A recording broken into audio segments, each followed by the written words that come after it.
Hello. जय हिंद दोस्तों, स्वागत है आपका आपके अपने यूट्यूब चैनल 360 एसएससी में। तो स्टार्ट करते हैं आज का मॉक टेस्ट। और आज हम करने वाले हैं अपना जो वीकली मॉक टेस्ट आता है टेक्स्ट बुक का। आज यानी 7/3/2026 का जो मॉक टेस्ट आया था, इसको हालांकि मैं लाइव कराने वाला था, बट क्या हो रहा है ना, यहाँ स्टूडियो में इंटरनेट की बहुत प्रॉब्लम हो रही है। एकदम इंटरनेट जा रहा है और एकदम आ रहा है, तो क्लास लाइव हो नहीं पा रही है। मैं 1 घंटे से कोशिश कर रहा हूँ, तो ठीक है, आपका नुकसान ना हो इसलिए मैं क्लास रिकॉर्ड कर रहा हूँ। और ये क्लास आपको रिकॉर्डेड मिलने वाली है, क्योंकि यहाँ नेटवर्क के इशू की वजह से मैं क्लास लाइव नहीं ले पाया था। ठीक है, तो स्टार्ट करते हैं। अभी तक जिन दोस्तों ने टेलीग्राम ज्वाइन नहीं किया है, वो क्यूआर कोड स्कैन करके टेलीग्राम ज्वाइन कर लेंगे। और आप 360 एसएससी लिख कर भी टेलीग्राम ज्वाइन कर सकते हैं, ठीक है। क्योंकि इसके बाद जितनी भी इन्फॉर्मेशन होती है मैं टेलीग्राम पे अपलोड कर देता हूँ, तो आप, मैं थोड़ा सा हट गया हूँ, आप इसको स्कैन करके और ज्वाइन कर लेना, ठीक है ना।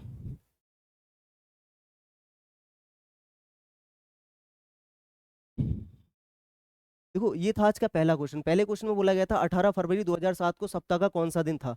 क्या बोला है हमसे? हमसे बोला है 18 फरवरी 2007 को। हम जब किसी भी दिए हुए ईयर में जब सप्ताह का कोई सा दिन निकालते हैं, तो हम क्या करते हैं, उसको एक कम कर लेते हैं। जैसे ये 2007 है, तो 2007 में लेकर हम 2006 लेते हैं। ऐसा हम क्यों करते हैं? ऐसा हम इसलिए करते हैं क्योंकि अभी ये 2007 कंप्लीट नहीं हुआ है। ये 2007 क्या है, ये 2007 कंप्लीट नहीं हुआ है। यानी अभी 18 फरवरी तक ही तो गए, तो ये तो हो गया 2006। और 18 फरवरी तक अगर मैं जाऊंगा, तो आप कहेंगे सर जनवरी का 3 आ जाएगा नंबर ऑफ ऑड डेज, और फरवरी का 18 है, तो 18 को अगर मैं 7 से डिवाइड करूंगा तो कितना आ जाएगा? आप कहेंगे सर 4 आ जाएगा, क्योंकि 7 दूनी 14 होता है, प्लस 4 आ जाएगा।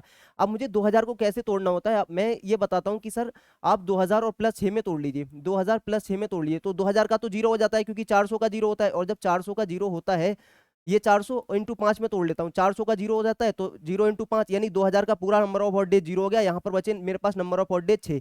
नंबर ऑफ ऑड डेज 6 बचे, और इन 6 में लीप ईयर कितने आते होंगे? आप कहेंगे सर एक लीप ईयर आता होगा। तो यहाँ पर टोटल मेरे पास 7 हो गए।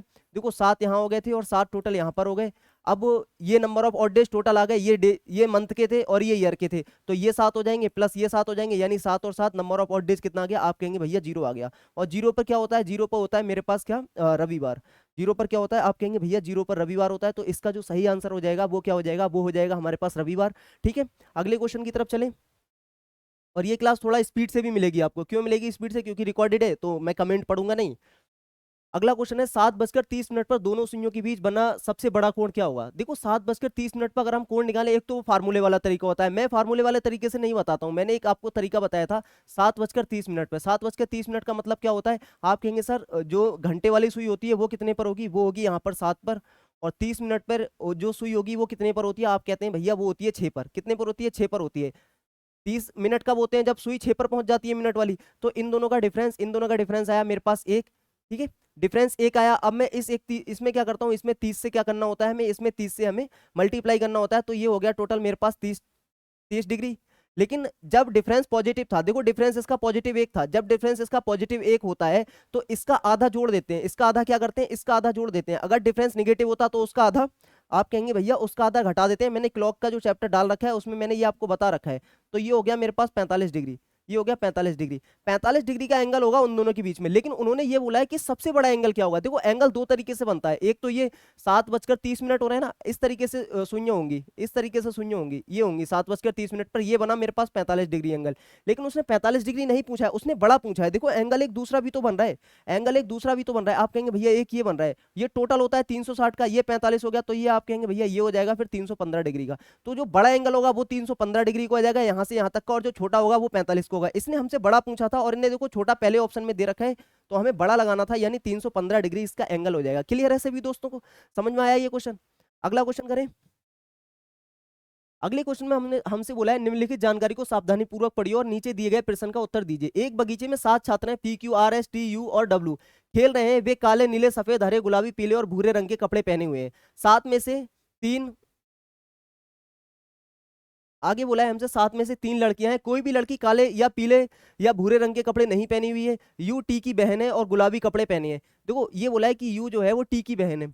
यू कौन है? यू टी की बहन है। यू टी की बहन है और कैसे कपड़े पहनी है? और वो पहनी है गुलाबी कपड़े, गुलाबी कपड़े पहनी है। 3 लड़कियां हैं 7 में से, ये बोला है। देखो 7 में से 3 लड़कियां हैं, पहले इस बात पे फोकस करो। उसके बाद बोला है कोई भी लड़की काले पीले भूरे रंग के कपड़े नहीं पहनी है। कोई भी लड़की जो है वो काले पीले या भूरे रंग के कपड़े नहीं पहनी है। यू टी की बहन है और गुलाबी कपड़े पहनी हुई है, जबकि टी भूरे कपड़े पहने हुए है। जब टी भूरे कपड़े पहना है तो टी बॉय होगा, मैं बॉय को पॉजिटिव लिख देता हूँ। टी भूरे रंग के कपड़े पहना है, तो टी मेरे पास क्या हो गया, टी बॉय हो गया, क्योंकि इन्होंने बोला था कि कोई भी लड़की भूरे रंग के कपड़े नहीं पहनी हुई है। उसके बाद बोला है पी ने नीले कपड़े पहने हैं। देखो पी ने नीले कपड़े पहने हैं, यानी पी भी कौन होगा, कोई भी लड़की काले पीले या भूरे नहीं पहनी। अभी मुझे पी के बारे में नहीं पता है, लेकिन ये तो पता है कि पी ने सर नीले कपड़े पहने हैं। पी ने क्या पहने हैं, पी ने नीले कपड़े पहने हैं। अभी ये मेल है फीमेल है वो हम बाद में पता कर लेंगे। जबकि उसकी बहन क्यू ने हरे कपड़े पहने हैं। देखो इसकी बहन है क्यू, इसकी बहन है क्यू, उसने क्या पहने हैं, उसने हरे कपड़े पहने हैं, उसने हरे कपड़े पहने हैं। एक फीमेल ये हो गई, एक फीमेल ये हो गई। जबकि उसकी बहन क्यू ने हरे कपड़े नहीं पहने हैं। ओके ओके, हरे कपड़े नहीं पहने हैं, यहाँ पर हमें क्या करना है, हरे कपड़े नहीं पहने हैं। उसके बाद बोला है आर पीले रंग के कपड़े पहने हुए हैं। आर क्या है, देखो आर पीले रंग के कपड़े पहने हुए हैं तो आर बॉय हो जाएगा। आर पीले रंग के कपड़े पहना है तो आर कौन हो जाएगा, आप कहेंगे भैया आर हो जाएगा बॉय, क्योंकि पीले रंग के कपड़े किसी लड़की ने तो पहने नहीं है, ये बात तो साफ लिख रखी है। आर पीले रंग के कपड़े पहने हैं तो आर बॉय हो गया मेरे पास में। जबकि उसका सबसे अच्छा मित्र डब्लू एक लड़का है। आर का जो मित्र है वो डब्लू एक लड़का है। कौन है, डब्लू एक लड़का है। क्यू कौन से रंग के कपड़े पहने हैं, हमें ये बताना है क्यू कौन से रंग के कपड़े पहने हैं। देखो ये हो गया, पीले रंग के कपड़े पहने हैं आर ने। गुलाबी रंग के कपड़े देखो यू ने पहने हैं गुलाबी रंग के कपड़े। और उसके बाद क्यू ने कौन से रंग के कपड़े पहने होंगे, ये तीन कलर के कपड़े लड़कियों ने नहीं पहने हैं। कौन से नहीं पहने, देखो हरे तो पहने नहीं है, उसने मना कर रखा था, हरे कपड़े क्यों ने नहीं पहने, तो हरा काटा पहले तो। और भूरे कपड़े किसने पहने हैं, भूरे कपड़े पहने हैं, गुलाबी कपड़े पहने हैं यू ने, तो गुलाबी भी कटा क्योंकि यू भी लड़की है। अब क्यू लड़की है और क्यू क्या होगी, आप कहेंगे भैया क्यू भूरे कपड़े नहीं पहनेगी क्योंकि लड़की ने भूरे कपड़े नहीं पहने हैं। बस एक ही बचा, क्यू ने पहने होंगे फिर सफेद कलर के कपड़े, क्योंकि उसने साफ दे रखा है। क्या साफ दे रखा है, देखो इतने ही बात से हम बता सकते हैं क्यू ने सफेद कपड़े पहने होंगे। जब ऑप्शन एलिमिनेट किए मैंने तो मैं ये बात आराम से बता सकता हूँ। क्यों बता सकता हूँ, क्योंकि गुलाबी पहन लिया यू ने तो गुलाबी तो पहनेगी नहीं। हरे पहन लिए किसने, डब्लू ने, सॉरी हरे किसने पहने, ये बोल रखा है कि हरे कपड़े क्यू ने नहीं पहने हैं, तो मैंने हरा एलिमिनेट कर दिया। भूरे कपड़े पहने थे किसने, टी ने, तो भूरा एलिमिनेट हो गया और सफेद कपड़े बचे, बस क्यू ने सफेद पहने होंगे।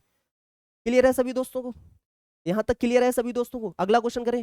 देखो अगले क्वेश्चन में मुझसे बोला है उस संख्या का चयन करें जो 5 दर्शाने वाले फलक के विपरीत फलक पर होगी। मुझे 5 के अपोजिट बताना है, और जब मैं 5 के अपोजिट बताने जाऊंगा आप कहेंगे भैया अगर मैं सिंपल भी जाऊं ना, यहाँ 4 है, यहाँ से मैं क्लॉकवाइज घुमा देता हूँ इस तरीके से। देखो यहाँ 4 है, यहाँ से मैं क्लॉकवाइज घुमा देता हूँ, तो कौन से नंबर पे आ रहा है, पहले दूसरे, पहले दूसरे, यानी 6 आ रहा है। क्या आ रहा है, 6 आ रहा है, तो ये 6 है ऑप्शन नंबर किसमें, 6 आ रहा है 5 के अपोजिट, और 6 नीचे दे रखा है, वो आपको पीडीएफ में मिल जाएगा। ठीक है, देखो कैसे किया है मैंने, सिंपल है, 3 4 5 और ये 4 1 और ये 6, तो इसके अपोजिट क्या आ गया, इसके अपोजिट हो गया मेरे पास 6, इसके अपोजिट क्या हो गया, 6 हो गया ना 6। अगले क्वेश्चन में बोला है 6 सैनिक हैं P Q R S T और U football basketball cricket tennis volleyball और हॉकी खेलना पसंद करते हैं। क्या क्या खेलना पसंद कर रहे हैं वो, football basketball cricket tennis volleyball और हॉकी खेलना पसंद करते हैं। 6 सैनिक हैं, सैनिक 3 बटालियन अल्फा बीटा और चार्ली में, चार्ली से हैं। देखो सैनिक हैं अल्फा बीटा और किससे, चार्ली से। चार्ली को मैं लिख देता हूँ सी फॉर चार्ली, चार्ली को मैंने सी लिख दिया। 3 बटालियन से हैं अल्फा बीटा और चार्ली, इस समूह में हर बटालियन में 2-2 सैनिक हैं। हर बटालियन में कितने कितने सैनिक हैं, आप कहेंगे भैया 2-2 सैनिक हैं। सैनिक क्यू जिसे वॉलीबॉल पसंद है, क्यू के साथ अल्फा बटालियन में है। देखो मैं क्या करूंगा, अल्फा बटालियन में कौन है, सैनिक कौन है, 2 अल्फा बटालियन में होंगे, तो ये बोला यू जिसे वॉलीबॉल पसंद है, क्यू के साथ, क्यू के साथ किस में है, क्यू के साथ अल्फा में है, और इसे पसंद क्या है, आप कहेंगे भैया इसे वॉलीबॉल पसंद है। देखो इस तरीके से सवाल करते हैं, अगर आप सही तरीके से लिखते हैं ना तो ये मुश्किल नहीं होता है। अब आप घिचपिच कर देंगे लिखने में तो मुश्किल होगा।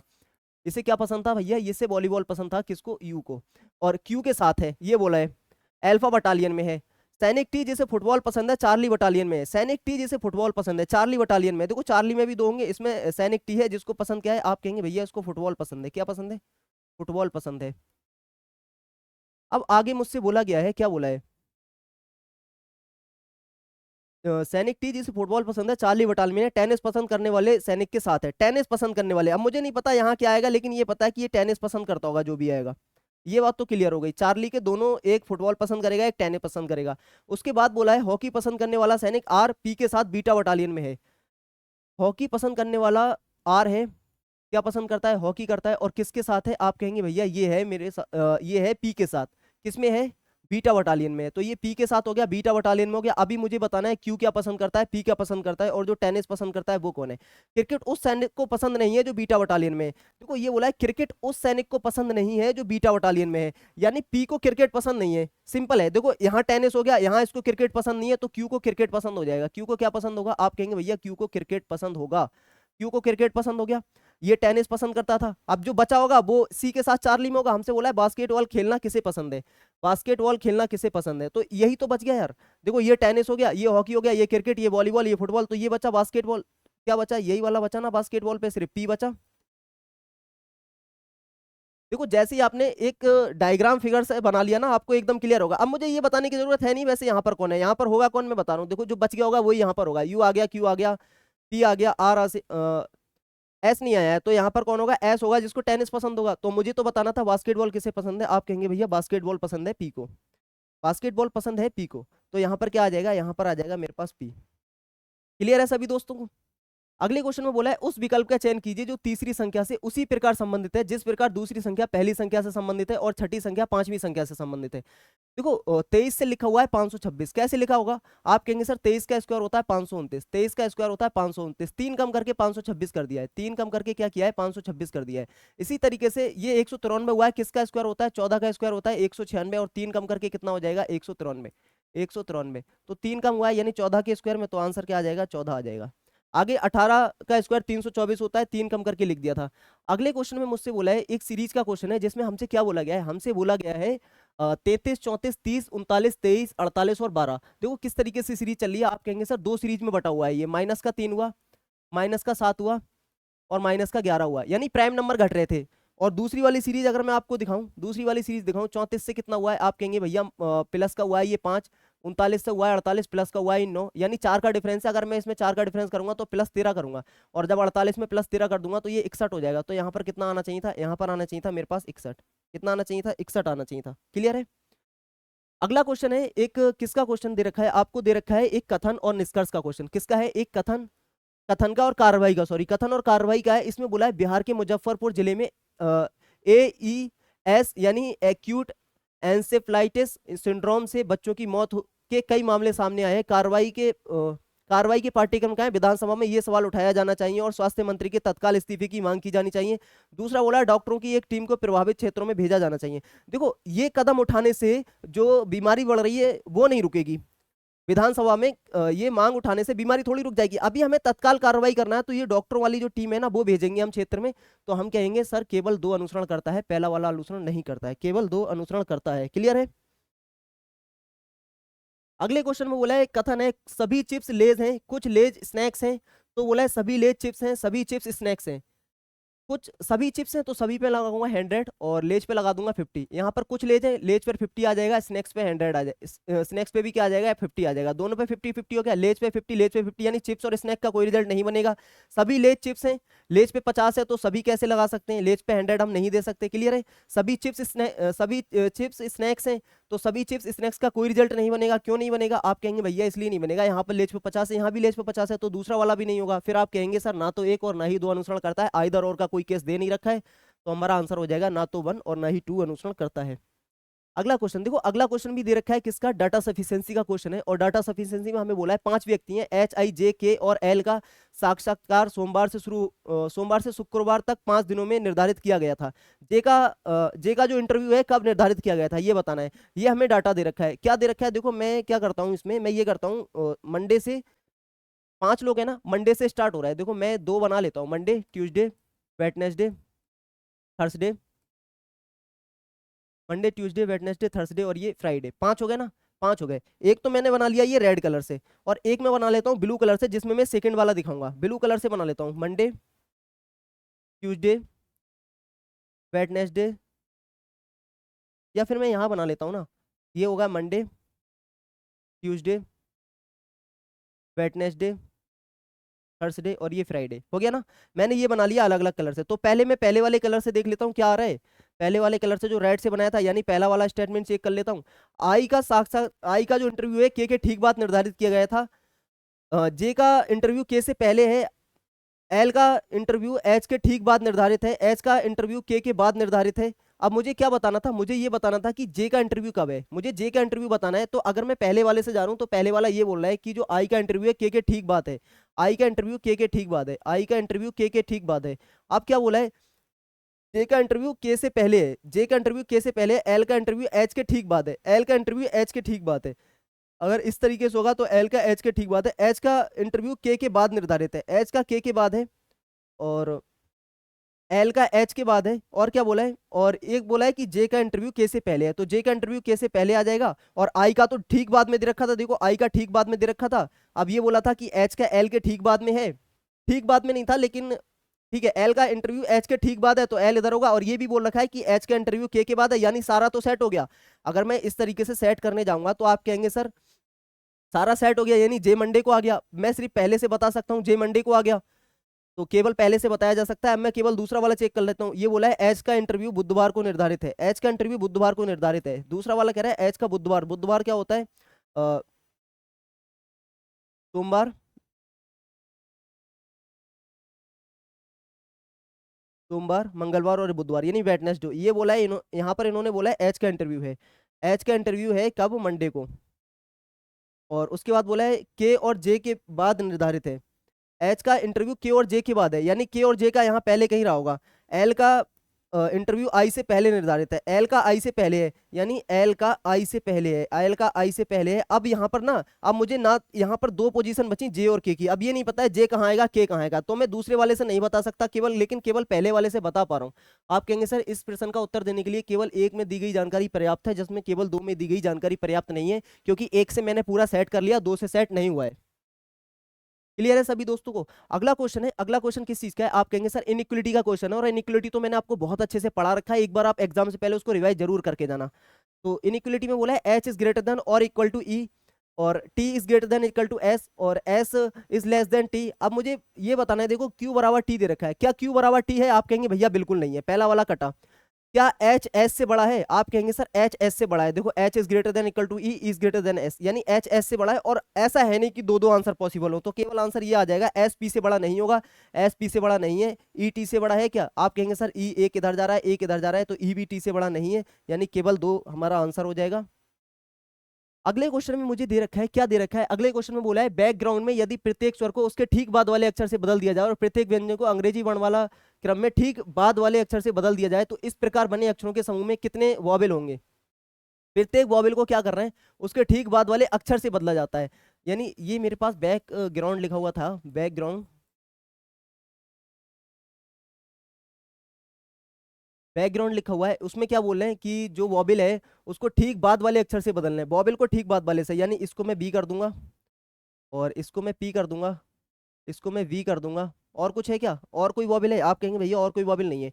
और क्या बोल रहे हैं, और कॉन्सोनेंट को क्या कर रहे हैं, कॉन्सोनेंट को अंग्रेजी वर्णमाला में ठीक बाद वाले से, अच्छा कॉन्सोनेंट को भी ठीक बाद वाले से बदल रहे हैं और वॉवेल को भी ठीक बाद वाले से, तो ये हो जाएगा सी, ये हो जाएगा डी, ये हो जाएगा एल, ये हो जाएगा एच, और ये हो जाएगा आर के बाद एस 19 पर आता है ना, और उसके बाद आ जाएगा मेरे पास एन के बाद ओ आ जाएगा, और डी के बाद ई आ जाएगा। अब मुझसे बोला क्या है, मुझसे ये बोला है कि इस प्रकार बने अक्षर समूह में कितने वॉवेल होंगे, यहाँ तक तो कोई वॉवेल है नहीं, यानी ये दो वॉवेल है ओ और ई, कितने वॉवेल आ गए, आप कहेंगे भैया वॉवेल आ गए दो। क्लियर है सभी दोस्तों को, देखो थोड़ा फास्ट चल रहा हूँ मैं, क्योंकि रिकॉर्डेड है, तो रिकॉर्डेड का मतलब ये थोड़ा तेज पढ़ा रहा हूँ ताकि आपका भी समय बच जाएगा। के जे आई एच, के जे आई एच कैसे लिखा हुआ है, देखो के होता है 11 पर, फिर माइनस एक, फिर माइनस एक, फिर माइनस एक, अब माइनस एक कर दूंगा तो 7 आ जाएगा। उसके बाद क्या बोला है ओ पी क्यू आर, अब एस एस आ जाएगा, यानी जी एस होना चाहिए था, यहाँ जी एस नहीं है, यहाँ जी एस नहीं है। लास्ट वाला भी देख लेते हैं, बाई माइनस एक 24, 24 माइनस एक 23, 23 माइनस एक 22, 22 माइनस एक 21, जी एस यू आना चाहिए था, जी एस यू आएगा, जी एस वी नहीं आएगा। क्लियर है सभी दोस्तों को। अगले क्वेश्चन में हमसे बोला है, अगला क्वेश्चन है ब्लड रिलेशन का, उसमें क्या बोला गया है, उसमें ये बोला गया है कि सर समीक्षा सुलेखा की माँ है, सुलेखा प्यारेलाल से विवाहित है। ये बोला है कि जो समीक्षा है वो सुलेखा की माँ है, और पूरा लिखना पड़ेगा क्योंकि समीक्षा और सुलेखा एस एस से आ रहे हैं ना दोनों। समीक्षा कौन है, समीक्षा माँ है, किसकी माँ है, आप कहेंगे भैया समीक्षा माँ है सुलेखा की, और सुलेखा वाइफ है प्यारेलाल की, सुलेखा वाइफ है किसकी, प्यारेलाल की, प्यारेलाल की वाइफ है, यानी प्यारेलाल उनके हस्बैंड हो गए। और माँ है किसकी, सुलेखा, सुलेखा की माँ है ये, सुलेखा की कौन है, आप कहेंगे भैया सुलेखा की माँ है ये, सुलेखा के बारे में अभी नहीं पता है, सुलेखा प्यारेलाल से विवाहित है। समीक्षा सुलेखा की माँ है, समीक्षा सुलेखा की माँ है, ओके, सुलेखा प्यारेलाल से विभाजित है ना, ही समीक्षा ये है प्यारेलाल से विभाजित, प्यारेलाल से विभाजित। प्यारेलाल सुकुमार के भाई हैं, यानी ये प्यारेलाल अब पॉजिटिव हो गए, ये निगेटिव हो गई, और ये सुकुमार के भाई हैं, यानी यहाँ कोई सुकुमार रहा होगा, सुकुमार, सुकुमार के सुकुमार वसुधा के पति हैं, यानी ये जो सुकुमार है वो किसके पति हैं, वो बसती हैं वसुधा के। वसुधा के पति हैं, तो ये पति हो जाएंगे और ये क्या हो जाएगी, वसुधा इनकी वाइफ हो जाएगी। संध्या वसुधा की पुत्री है। देखो क्या रिलेशन बनाते जा रहे हैं ये सब। संध्या यहाँ पर आ गई, देखो संध्या। उसके बाद क्या बोला है, संध्या वसुधा की पुत्री है। संध्या प्यारेलाल से किस प्रकार संबंधित है? तो संध्या प्यारेलाल की कौन है? संध्या प्यारेलाल की भाई की पुत्री है। भाई की पुत्री कौन होती है? भाई की पुत्री भतीजी होती है। भाई की पुत्री होती है भतीजी। तो संध्या कौन हो गई? प्यारेलाल की भतीजी, क्योंकि प्यारेलाल सुकुमार के भाई है और संध्या सुकुमार की पुत्री है, तो भतीजी या भांजी हो जाएगी। आगे बोला है कि एक ही पासे की तीन स्थितियां दर्शाई गई हैं। हमें ये बताना है, हमें क्या बताना है, जो उस संख्या का चयन कीजिए जो संख्या दो वाले फलक के विपरीत होगी। दो वाले फलक के विपरीत संख्या का चयन करना है। दो वाले फलक के विपरीत संख्या का चयन करना है। तो देखो एक बात तो क्लियर है। क्लियर क्या बात है? आप कहेंगे भैया क्लियर ये बात है, ये 5 3 है, ये 5 3 है, तो सीधे आ जाएगा दो के विपरीत कितना, 6। ये तरीका बता रखा है ना मैंने, ये तरीका तो बहुत अच्छे से बता रखा है। तो सीधे दो के विपरीत क्या आ जाएगा? आप कहेंगे भैया 6 आ जाएगा। अब और कुछ चेक मत करो। जब एक ही पासे की दो स्थितियां समान हो जाती हैं तो जो तीसरी वाली बस्ती है वो अगली वाली से क्या होती है, अपोजिट होती है। ठीक है, हमें यही बताना था, दो के अपोजिट क्या हो जाएगा। तो हम दो ही पासों से बता सकते हैं। अगला क्वेश्चन है किसका? अगला क्वेश्चन एक सिलोजिज्म का क्वेश्चन दे रखा है, जिसमें बोला है कुछ पेंसिल रॉड है, कोई रॉड दरवाजा नहीं है, सभी बॉल रॉड है। अब इसमें बोला है देखो कुछ पेंसिल के बॉल होने की एक संभावना है, कोई बॉल दरवाजा नहीं है, सभी रॉड बॉल है, कोई पेंसिल दरवाजा नहीं है। इसमें मैं क्या करूंगा, इसमें पहले मैं ऑप्शन एलिमिनेशन की हेल्प लूंगा। अगर ऑप्शन एलिमिनेशन से मेरा काम हो रहा है ना, तो क्वेश्चन बहुत आसान हो जाएगा। जैसे क्या कहना चाह रहा हूँ मैं, ये कहना चाह रहा हूँ कि कुछ पेंसिल है, तो कुछ के केस में हम लगाएंगे 50, यहाँ पर हम लगाएंगे 50। कोई रॉड यानी कोई के केस में हम 100 लगाएंगे, यहाँ पर हम लगाएंगे 100। 100 हो गया। सभी बॉल यानी यहाँ पर 100 लगाएंगे, यहाँ पर 50 लगाएंगे। क्लियर है? ये एक निगेटिव स्टेटमेंट है। बाकी सारे स्टेटमेंट कैसे हैं? आप कहेंगे भैया बाकी सारे स्टेटमेंट पॉजिटिव हैं। तो कुछ पेंसिल के बॉल होने की संभावना है, अभी इसको छोड़ देते हैं। अब देखते हैं कोई बॉल दरवाजा नहीं है। बॉल किधर है? आप कहेंगे भैया बॉल है मेरे पास यहाँ पर, और कोई बॉल दरवाजा नहीं है। देखो यहाँ पर रॉड पे 50 है, यहाँ पर रॉड पे 100 है, यानी इन दोनों का एक रिजल्ट बन रहा है, इन दोनों का एक रिजल्ट बन रहा है और निगेटिव रिजल्ट बन रहा है। तो सभी बॉल यानी कुछ बॉल, कोई बॉल यानी यहाँ पर 100 आ जाएगा, दरवाजे पर 100 आ जाएगा। अगर मैं ऊपर देखता हूँ तो दरवाजे पे 100 है, बॉल पे भी 100 है, और इन दोनों का एक रिजल्ट भी बन रहा है। दूसरे और तीसरे स्टेटमेंट का एक रिजल्ट बन रहा है। तो आप ये वाला कह सकते हैं कि दूसरा तो सही है। और जब दूसरा सही है तो केवल एक कट गया। देखो जैसे ही दूसरा सही हुआ ना, मेरा केवल एक कट गया। अब आगे मैं चेक करता हूँ, सभी रॉड बॉल हैं, सभी रॉड बॉल हैं। देखो रॉड है यहाँ पर, सभी रॉड बॉल हैं। अगर मैं सभी रॉड बॉल पे जाऊंगा तो देखो सभी रॉड बॉल बनाने के लिए यहाँ पर बोला है सभी बॉल रॉड है, तो सभी रॉड बॉल नहीं होगा, क्योंकि यहाँ पर मैं 100 नहीं दे सकता और इससे बना नहीं सकता, क्योंकि इससे तो निगेटिव रिजल्ट बनेगा और यहाँ रिजल्ट है पॉजिटिव। तो तीसरा वाला कट गया। आप कहेंगे भैया जैसे ही मेरा तीसरा कटा तो ये वाला अपने आप से कट गया। ठीक है, और दूसरा वाला मेरा ठीक है ही, तो देखो पहला वाला खुद ही ठीक हो गया। दूसरा वाला मेरा ठीक है ना, यहाँ भी ठीक है, यहाँ भी ठीक है, तो पहला वाला अपने आप ही ठीक हो गया। यानी मुझे इसको चेक करने की जरूरत नहीं है, ये अपने आप ठीक हो गया। अब मुझे केवल चौथा चेक करना है, कोई पेंसिल दरवाजा नहीं है, कोई पेंसिल दरवाजा नहीं है। यानी पेंसिल पे मैं यहाँ 100 रखूंगा और दरवाजे पर 100 रखूंगा। अब मैं देखूंगा क्या पेंसिल पे 100 है। आप कहेंगे भैया पेंसिल पे 100 तो है ही नहीं। जब पेंसिल पे 100 नहीं है तो पेंसिल को 100 दे कैसे सकते हैं? यानी अब मेरे पास बचा क्या? पेंसिल पे नहीं है ना 100, पेंसिल पे 100 नहीं है, तो मैं पेंसिल को 100 दे भी नहीं सकता। तो अब मेरे पास बचा केवल एक और दो सही है, केवल एक और दो सही है। चौथा वाला सही नहीं था, चौथा वाला सही नहीं था, इसलिए मैंने पहला वाला एलिमिनेट कर दिया।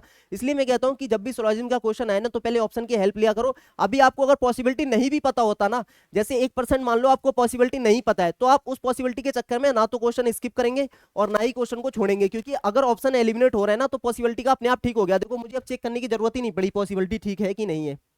अगले क्वेश्चन में बोला है कुछ ए बी है, सभी सी बी हैं। कुछ बी ए है, ये एक संभावना है, मैं अभी चेक नहीं करूंगा इसको, मैं चेक करूंगा कोई सी ए नहीं है।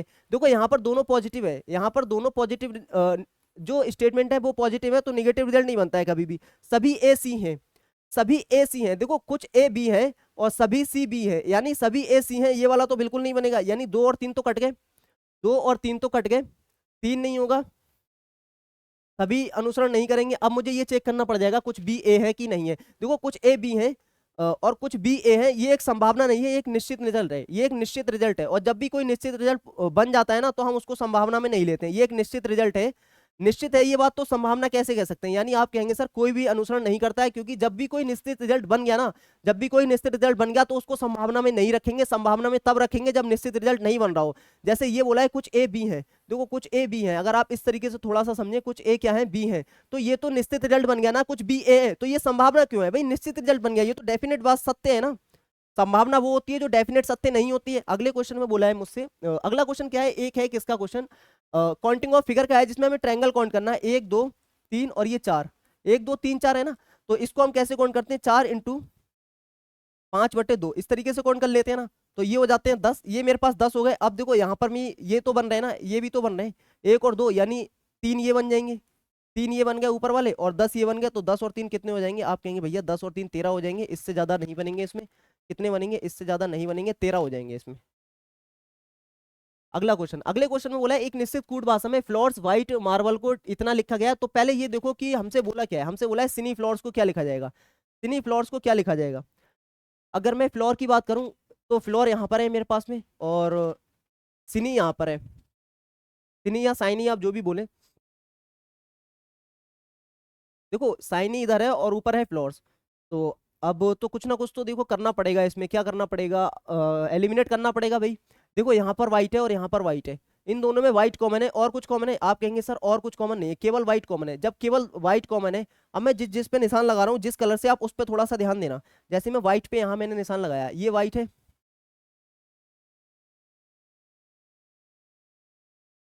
क्योंकि मैंने व्हाइट पे यहाँ पे निशान लगा दिया, ये व्हाइट है। और आप कहेंगे भैया एक ये व्हाइट है, ये दो व्हाइट है। अब इन दोनों में व्हाइट में कुछ एक ही कॉमन होगा, कुछ एक क्या कॉमन होगा? आप कहेंगे भैया यहाँ पर क्या है मेरे पास, टी पी ए जी पे आर है, पी आर है, यहाँ भी पी आर है। तो पी आर के अलावा कुछ और कॉमन है? आप कहेंगे भैया कुछ और कॉमन नहीं है। तो ये जो व्हाइट है ना, उसके लिए क्या लिख रखा है? उसके लिए मेरे पास लिखा हुआ है इन्होंने पी आर, उसके लिए लिखा हुआ है पी आर, यानी व्हाइट के लिए पी आर हो गया। तो व्हाइट के लिए पी आर हो गया। अब मैं क्या करूंगा, अब मैं किसी और को एलिमिनेट करके देखूंगा, क्योंकि मुझे तो एलिमिनेट करना पड़ेगा ना आगे, तभी तो आंसर निकाल पाऊंगा।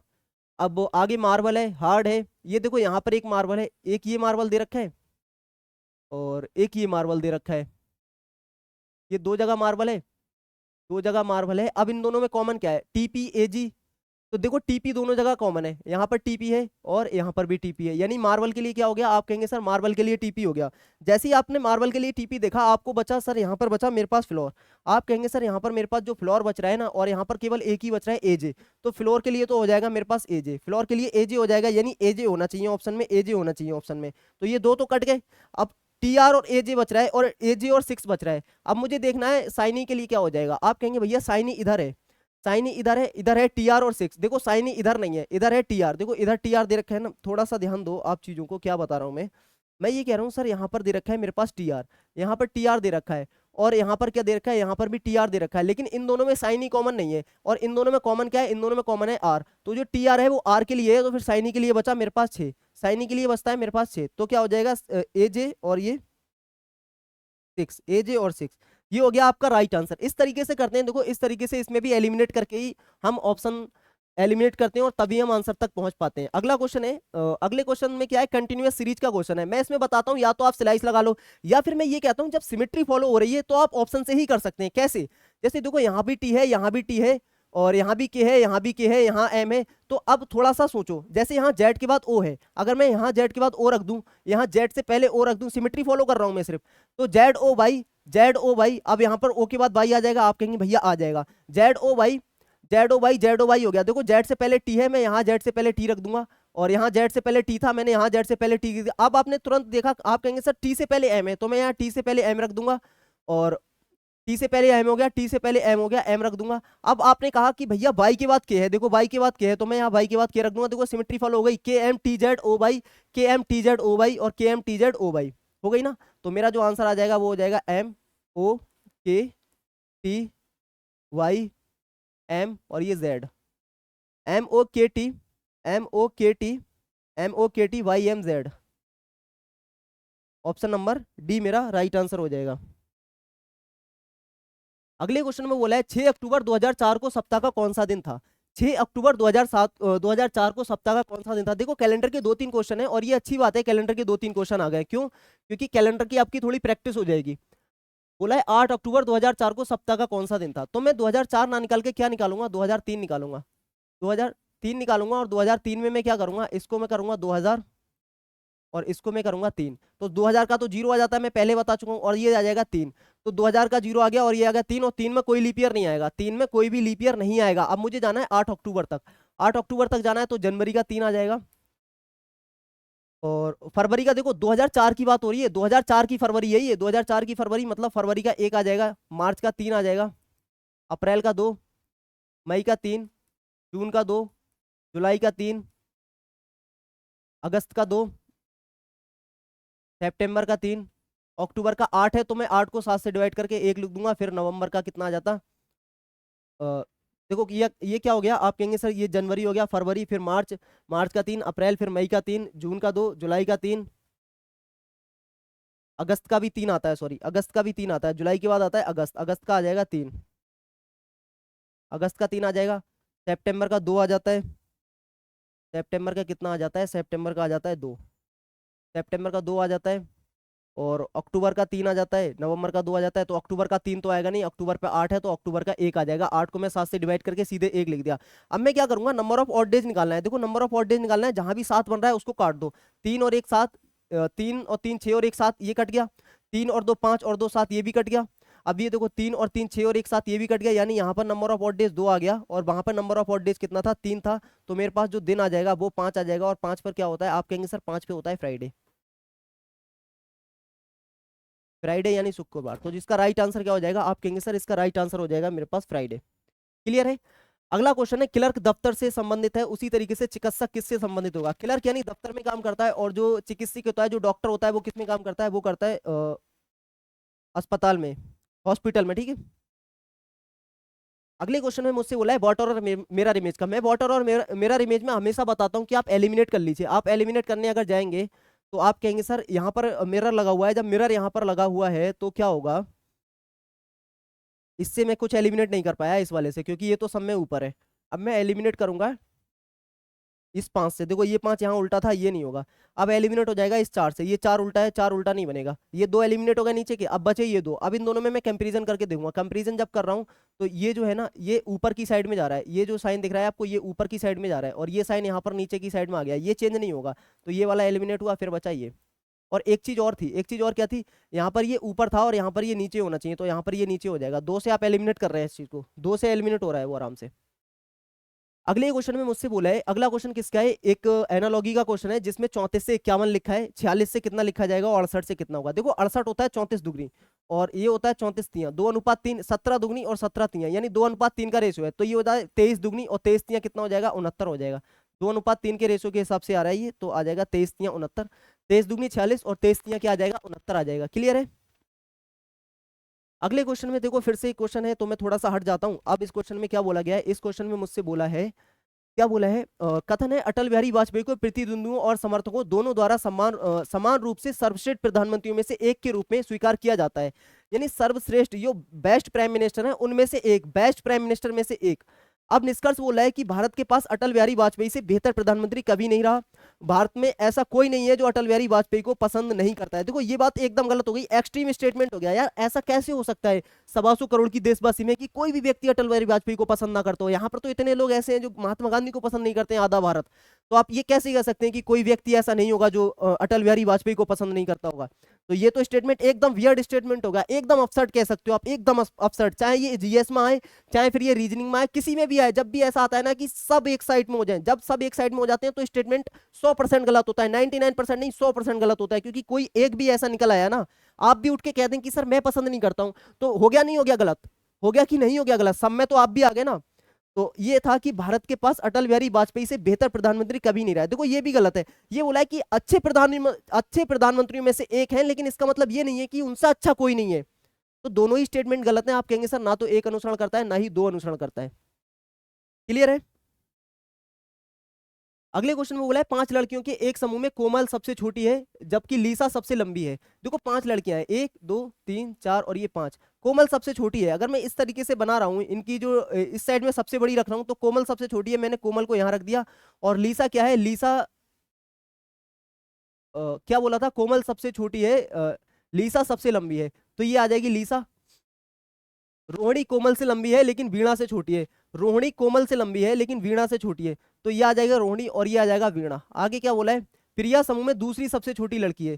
प्रिया समूह में दूसरी सबसे छोटी लड़की है, तो जब प्रिया दूसरी सबसे छोटी है भैया, तो प्रिया हमें यहाँ रखना पड़ेगी, प्रिया यहाँ रखना पड़ेगी। अब क्या बचा था मेरे पास, रोहिणी और कोमल। रोहिणी कोमल से लंबी है, रोहिणी कोमल से लंबी है, लेकिन वीणा से छोटी है, तो ये वीणा हो जाएगी और ये रोहिणी हो जाएगी। ये वीणा हो गई और ये रोहिणी हो गई, क्योंकि बोला था रोहिणी कोमल से लंबी है लेकिन वीणा से छोटी है। अब मुझे ये बताना है समूह में दूसरी सबसे लंबी लड़की कौन है, तो दूसरी सबसे लंबी ये वीणा हो जाएगी। दूसरी सबसे लंबी कौन हो जाएगी, वीणा हो जाएगी। आज मैं थोड़ा स्पीड से करा रहा हूँ ना, वैसे मैं लाइव होता हूँ तो थोड़ा हट के आपके कमेंट देखने लगता हूँ, और आज कोई कमेंट का सीन है नहीं तो थोड़ा जल्दी करा रहा हूँ मैं। के बाएं से 5वें स्थान पर है और एम दाएं से 6ठे स्थान पर है। जो के है लेफ्ट हैंड से कितने पर है, आप कहेंगे भैया लेफ्ट हैंड से 5वें पर है। और जो एम है वो राइट हैंड से कितने पर है, राइट हैंड से एम कितने पर है, राइट हैंड से एम है मेरे पास 6ठे स्थान पर, एम है 6ठे स्थान पर। अब क्या हो रहा है, ये लेफ्ट हैंड था ये राइट हैंड था, अब क्या करा उन्होंने अपनी पोजीशन बदल ली। जब भी अपनी स्थिति प्रतिस्थापित कर लेते हैं तो के बाएं से 13वां हो जाता है। देखो ऐसा मैंने क्यों लिखा है, ऐसा मैंने इसलिए लिखा है, मैं इसको इंपोज भी कर सकता था, इसके ऊपर भी ला सकता था, लेकिन जब मैं के को बदलूंगा यानी के डैश करूंगा तो ये बढ़ रहा है, के डैश बढ़ रहा है, बढ़ क्या रहा है यानी बाएं से इसकी पोजीशन बढ़ रही है। जब इसकी पोजीशन बाएं से बढ़ रही है, यहां पर आ गई बाएं से इसकी पोजीशन, तो आप ये बताओ कि एम इधर रहा होगा इसकी, अब बोला है कि एम किधर आ जाएगा, ये बोला है एम डैश, एम डैश आ जाएगा, तो दाएं से एम का स्थान क्या हो जाएगा। देखो दाएं से एम का स्थान क्या होगा, मैं आपको बता रहा हूं, क्या बता रहा हूं मैं, ये कह रहा हूं सर यहां से यहां तक मेरे पास 13 हो गए, यहां से यहां तक मेरे पास 6 हो गए, तो टोटल व्यक्ति कितने हो गए, टोटल व्यक्ति हो गए 13 और 6 19 यानी 18, टोटल व्यक्ति हो गए 18। यहां से यहां तक की डिस्टेंस, या आप ये भी कह सकते हैं, आप ये भी कह सकते हैं, आप कह सकते हैं सर यहां से यहां तक की डिस्टेंस 13 है, यहां से यहां तक की डिस्टेंस 5 है, तो यहां से यहां तक की डिस्टेंस कितनी हो जाएगी, आप कहेंगे भैया यहां से यहां तक की डिस्टेंस हो जाएगी मेरे पास 8, यहां से यहां तक की डिस्टेंस 8 आ गई, तो 8 यहां से यहां तक की है और 6 यहां से यहां तक की है, तो यहां से यहां तक की कितनी आ जाएगी, यहां से यहां तक की 14 आ जाएगी, यहां से यहां तक की कितनी डिस्टेंस आ गई 14 आ गई, तो 14वां होगा, कितना होगा 14वां। देखो आप इसको क्रॉस चेक भी कर सकते हैं, 14 और 5 19 और व्यक्ति आ रहे हैं 18, यहां से भी 18 आ रहा है वहां से भी 18 आ रहा है, तो एम का जो दाएं से स्थान होगा वो क्या होगा, वो होगा 14वां। अगला क्वेश्चन, अगला क्वेश्चन है एक किसका, जो फिगर कंपैरिजन और कटिंग वाला होता है ना, कटिंग वाला है, और इसमें मैं क्या कहता हूँ, इसमें कहता हूँ मैं एलिमिनेट कर लो। अगर मैं इसमें एलिमिनेट करने जाऊंगा, देखो ये सिमेट्री बनती है, तो जब सिमेट्री बनती है तो ये नहीं होगा, और जब सिमेट्री बनेगी ना, सिमेट्री बनेगी तो यहाँ कॉर्नर पे तो कुछ काटा ही नहीं है, जब कॉर्नर पे कुछ काटा नहीं है तो कॉर्नर पे बन कैसे रहा है, ये भी नहीं होगा। अब आप कहेंगे सर या तो ये होगा या फिर ये होगा, तो यहाँ पर ना ये काटा जा रहा है, ये काटा जा रहा है, देखो इस तरीके से, जब इस तरीके से काटा जा रहा है तो ये भी नहीं होगा, फिर होगा ये। क्लियर है।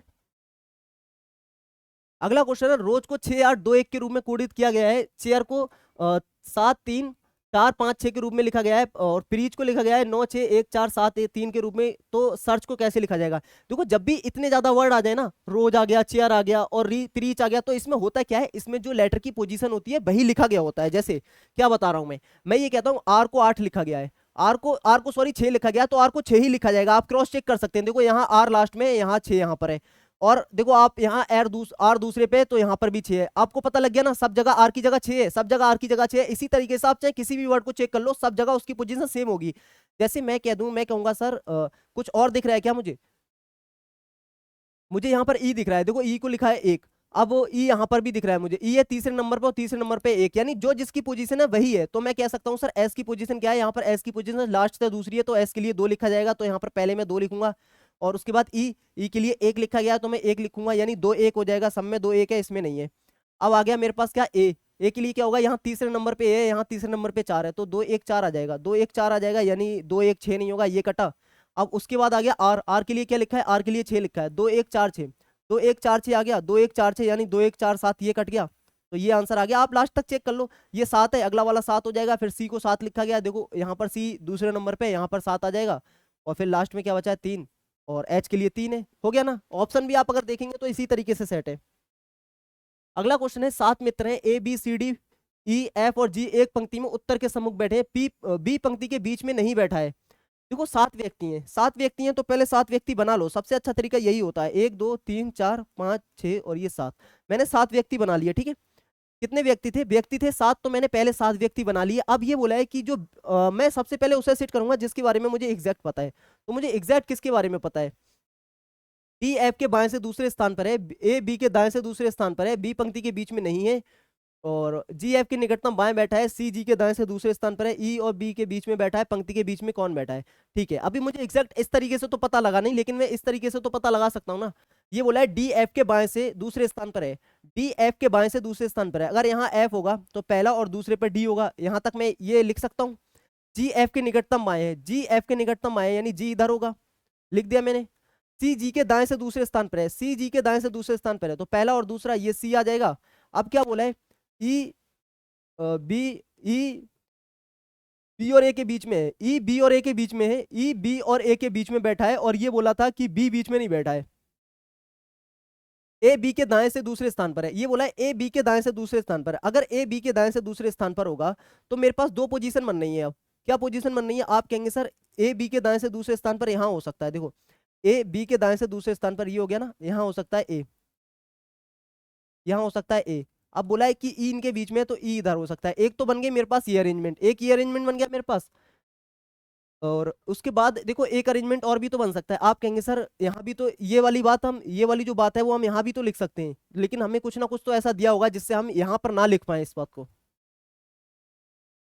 ए बी के दाएं से दूसरे स्थान पर है, ए बी के दाएं से दूसरे स्थान पर है, डी एफ के बाएं से दूसरे स्थान पर है, जी एफ के निकटतम बाएं बैठा है, सी जी के दाएं से दूसरे स्थान पर बैठा है, ई बी और ए के बीच में बैठा है, पंक्ति के बीच में कौन बैठा है। देखो अगर मैं इस तरीके से इस अरेंजमेंट को लिख रहा हूँ तो ये हो रहा है जी एफ सी बी ई और ये ए।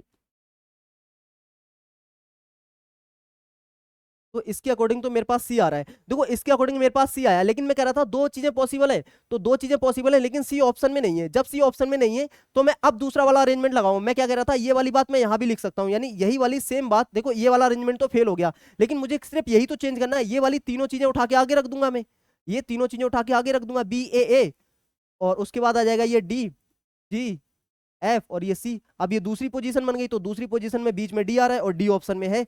मैं यही देख रहा था इतनी देर से कि कुछ तो ऐसा दिया होगा कि ये यहाँ पर ना, यहाँ पर एक जगह बैठे, तो ऐसा दिया नहीं था, लेकिन ऑप्शन में सी नहीं था।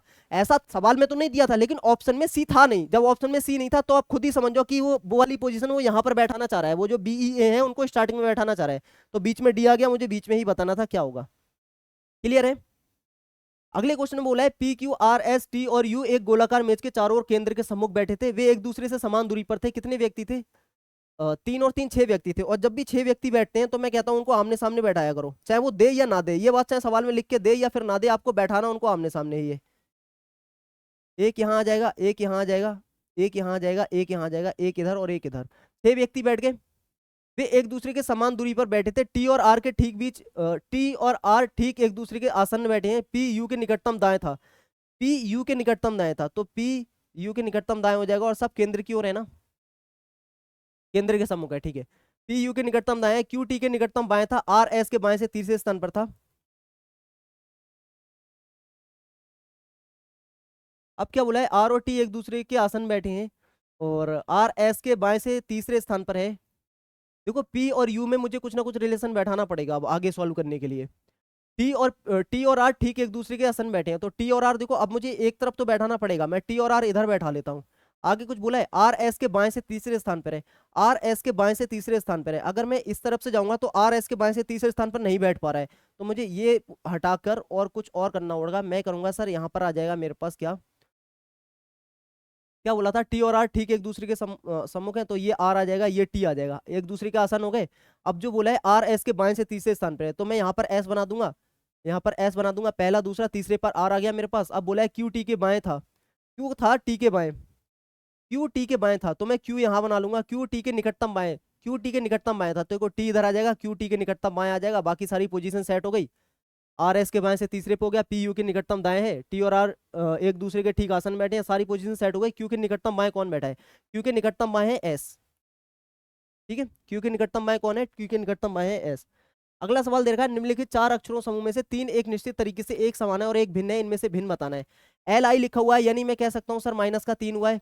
वाई वी लिखा है, माइनस का 3 हुआ है। वाई वी एस लिखा है, माइनस का 3 हुआ है। ए एक्स लिखा है, माइनस का 3 हुआ है। यानी पहले वाले में तो -3 हो रहा है, दूसरे वाले में -1 हुआ, -1 हुआ, और यहाँ पर माइनस का 2 हुआ है, तो यही गलत हो जाएगा। और यहाँ पर माइनस का 1 हो रहा है, यानी गलत हो जाएगा मेरे पास सी। क्लियर है, समझ में आ रहा है सभी दोस्तों को। देखो ये रिकॉर्डेड क्लास है तो जल्दी जल्दी कर लीजिए, आप भी समय कम है। उस विकल्प का चयन कीजिए जिसमें प्रश्न आकृति छिपी हुई है। ये आकृति किसमें छिपी हुई है, घुमाने या ना घुमाने की बात ही नहीं करिए, लेकिन हम इसकी बात भी हम भी नहीं करेंगे जब इसने नहीं कराया तो। हमें तो बस ये बताना है कि किसमें ये आकृति छुपी हुई है, किसमें ये आकृति छुपी हुई है।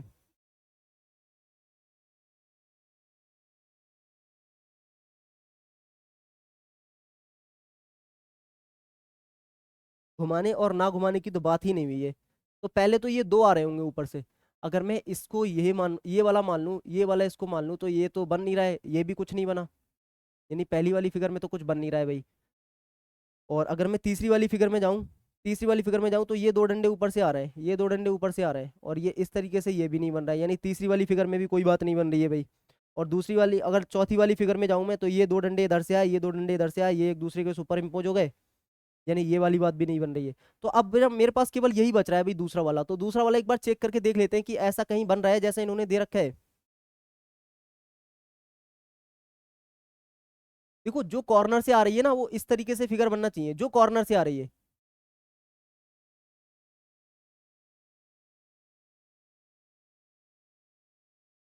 तो आप कहेंगे सर कॉर्नर से तो ये वाली आ रही है और ये इस तरीके से तो बन रही है, फिर ये बना, फिर ये बना। यही तो बनाना था भाई, यही तो बनाना था, क्योंकि उसने घूमने और ना घूमने की तो बात ही नहीं दे रखी है। हम्म। ये तो बोला ही नहीं है कि इसको घुमा सकते हैं कि नहीं घुमा सकते। तो इस वाली को अगर मैं इसको देखूं तो ये कॉर्नर से आ रही थी, लेकिन ये इस तरीके से तो बन रही थी, बट जो हम बनाना चाह रहे हैं वो तो नहीं बन रही है ना। तो यही वाला फिगर हो जाएगा इसमें। कौन सा फिगर हो जाएगा? ये दूसरा वाला। क्लियर है?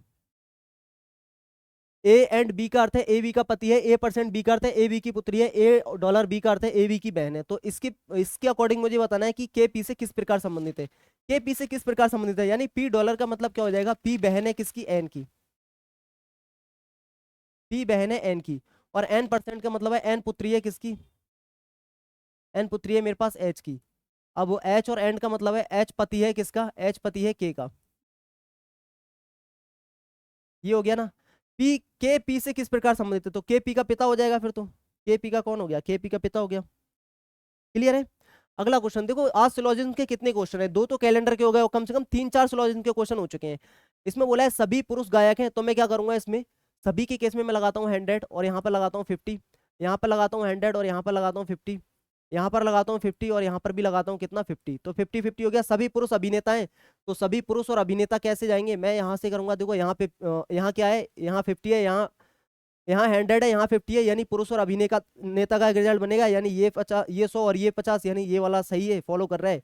कुछ अभिनेता महिलाएं हैं, कुछ अभिनेता महिलाएं हैं। देखो महिला और अभिनेता बनाने के लिए मुझे क्या करना होगा? यहाँ पर 100 है, यहाँ पर 50 है, यानी ये बन रहा है एक रिजल्ट। और कुछ अभिनेता महिलाएं हैं, यानी ये दूसरा वाला भी फॉलो कर रहा है। सभी महिलाएं अभिनेता हैं, देखो सभी महिलाएं, तो महिलाओं पर 50 है, महिलाओं को 100 नहीं दे सकते, यानी 1 और 2 अनुसरण करता है। क्या करता है? 1 और 2 अनुसरण करता है, और बाकी कोई अनुसरण नहीं करता है। देखो ऑप्शन के अकॉर्डिंग भी अगर मैं जाता ना, तो दो अपने आप ही ठीक हो रहा है।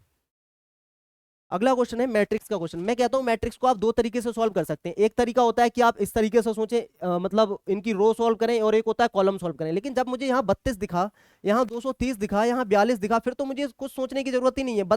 230 कैसे आया होगा? 15 का स्क्वायर कितना होता है? आप कहेंगे सर 225, और प्लस का 5, यानी इसका स्क्वायर और इसमें जोड़ दो, इसका स्क्वायर इसमें जोड़ दो, 25 और 7 32, और इसका स्क्वायर क्या करूंगा मैं? 36, और 36 में कितना जोड़ दूं? 36 में मैं जोड़ दूंगा 6, तभी तो 42 हो जाएगा। 36 में 6 जोड़ के 42 हो जाएगा, तो यहाँ पर आ रहा होगा मेरे पास 6। अगला क्वेश्चन है, लेखक पुस्तक लिखता है तो निर्देशक क्या करता है? बताओ। निर्देशक फिल्म बनाएगा ना, निर्देशक फिल्म बनाएगा, नृत्य नाटक थोड़ी, मेकअप थोड़ी करेगा। पिक्चर, पिक्चर तो वो बोलते हैं जो डिक्शनरी वाली पिक्चर होती है उसको, वो वाली पिक्चर होती है। ठीक है, 2-3 क्वेश्चन हो रहे हैं। 7 बॉक्स हैं, एक के नीचे एक रखे गए हैं, ढेर में रखा है, लेकिन जरूरी नहीं है इसी क्रम में। देखो 7 बॉक्स वाला बहुत दिन के बाद सवाल आया है। 2, 3, 4, 5, 6 और ये 7। 7 बॉक्स थे, एक के ऊपर एक रखा गया था। तो मुझे क्या बताना है? बॉक्स जेड को बॉक्स सी के, बॉक्स जेड को बॉक्स सी जो नीचे से तीसरे स्थान पर रखा गया है, से 4 स्थान ऊपर है। देखो जो किसके लिए आया है? जो आया है सी के लिए, जो नीचे से तीसरे स्थान पर है, यानी सी नीचे से तीसरे स्थान पर, यानी सी इधर है। से 4 स्थान क्या है? से 4 स्थान ऊपर है, पहला दूसरा तीसरा चौथा, ये आ जाएगा जेड। फिर जेड सबसे ऊपर आ गया भाई, से 4 स्थान ऊपर रखा गया है।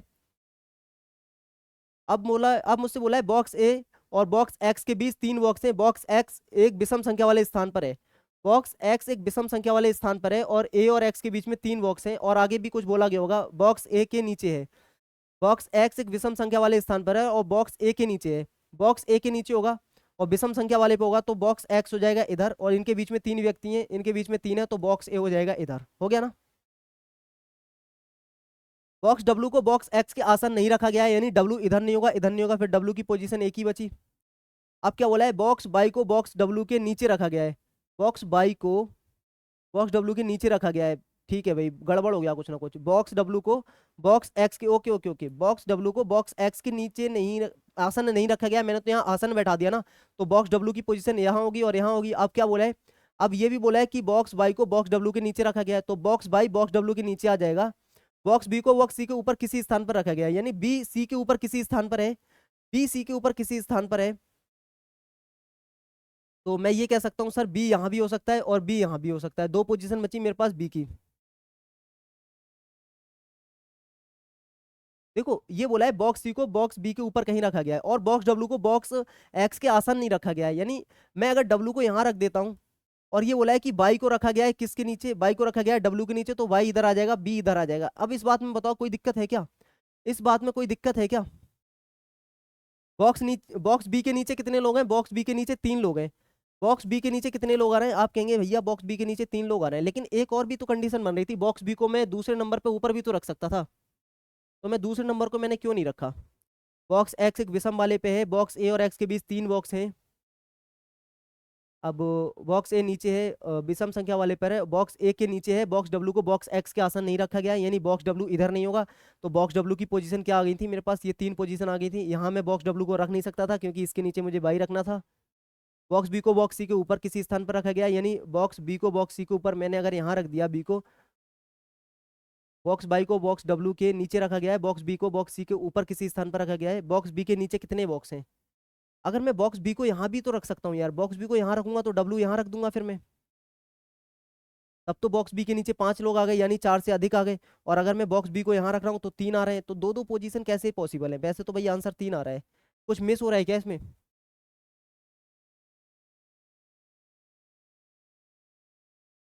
पहला दूसरा तीसरा चौथे स्थान पर रखा गया है या 4 स्थान ऊपर रखा गया है, 7 बॉक्स हैं। ठीक है भाई, बॉक्स के नीचे 3 ही आएंगे बॉक्स बी के नीचे। अगले क्वेश्चन में दे रखा है दिए गए स्वरूप को ध्यान से चुनिए और उस संख्या का चयन कीजिए जो इसमें प्रश्न चिन्ह के स्थान को प्रतिस्थापित कर सकती है। देखो एक और क्वेश्चन है, ये भी मैट्रिक्स की तरीके से ही सॉल्व होता है, तो अगर मैं इसको सॉल्व करने जाऊंगा आप कहेंगे सर ये 18 है ये 22 है तो ये कितना होगा, देखो अगर मैं इसका दोगुना कर दूं इसका दोगुना कर दूं तो ये 10 आ जाएगा प्लस ये 8 आ जाएगा, 18 हो गया, ये 18 आ जाएगा प्लस ये 4 आ जाएगा 22 आ गया, यानी इन दोनों का दोगुना तो ये 6 आ जाएगा और ये 10 आ जाएगा, तो कितना आना चाहिए यहाँ पर 16। ये चीजें देख के ही समझ में आ जाती हैं, इनमें कुछ ऐसा करना होता नहीं है। आगे मुझसे बोला है ये जो संख्या है 3 संख्याओं के आधार पर दे रखा है, सभी संख्याएं बाएं से दाएं लागू की जानी है, यदि सबसे बड़ी संख्या के तीसरे अंक को सबसे छोटी संख्या के दूसरे अंक से जोड़ दिया जाए, सबसे बड़ी संख्या के तीसरे अंक को, सबसे बड़ी संख्या है मेरे पास 634, इसके तीसरे अंक को यानी 4 को, इसको 4 को, अब आगे क्या बोला है सबसे छोटी संख्या के दूसरे अंक में, सबसे छोटी संख्या मेरे पास 145, दूसरा अंक है 4, 4 प्लस 4 को जोड़ दिया जाए तो परिणाम क्या होगा, तो परिणाम 8 हो जाएगा भाई। क्लियर है? तो ये था देखो आज का मॉक, और उम्मीद है कि आपको पसंद आया होगा, और बाकी आप के लिए ऑल द बेस्ट आपके एग्जाम के लिए, और मैं ये कहूंगा कि कल आरडब्ल्यूए का मॉक आएगा, कल वाला मॉक लगा के आप कोई भी मॉक अटेम्प्ट नहीं करना, फिर 2-3 दिन सिर्फ रिवाइज करना और कुछ मत करना, मॉक लगा लिया आपने जितना लगाना थे, मॉक लगाए जाते हैं प्रैक्टिस के लिए, तो प्रैक्टिस आपकी हो गई, अब आप रिवीजन पे ध्यान दीजिए और थोड़ा जीएस वगैरह पे थोड़ा ज्यादा ध्यान दो क्योंकि उससे क्वेश्चन आने के ज्यादा चांस रहते हैं, बाकी ये मैथ रीजनिंग तो आपने जितना अब तक पढ़ लिया है वही काफी हो जाता है। तो अगर आपने टेलीग्राम ज्वाइन नहीं किया तो वो ज्वाइन कर लेना, मैं एक सेशन रखने की भी सोच रहा हूँ जिससे आपके डाउट भी ले लूँ और एग्जाम के लिए आपको ऑल द बेस्ट भी बोल सकूँ। तो फिर मिलते हैं अगली वीडियो में, ठीक है? तब तक के लिए आप लोग अपना ध्यान रखिए एंड जय हिंद और जय भारत।